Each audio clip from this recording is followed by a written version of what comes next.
Kaya dumadating ang temptation ay para i-check ng Panginoon kung ang anak ko bang ito ay matapat, tapat pa rin ba siya sa akin? Kahit na kabaliktaran, minsan ang nangyayari at napapahintulutan.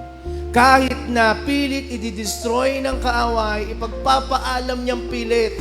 Kaya naman yan matapat kasi smooth ang buhay. Kaya naman yan matapat kasi magandang kalagayan. Subukin mong ganito. Pahintulutan mong ganito. Matuksuhin mo siya sa bagay na ito. Kung hindi, itatakwil ka niya. And that is the definition of temptation. Sa Hebrew, parehas din. Sa Hebrew, siya'y laging action verb lang. Nisayon or nasa. Na ang ibig sabihin ay para subukin, to test, para i-prove kung anong nasa loob mo, kung anong kalidad na meron ka sa loob.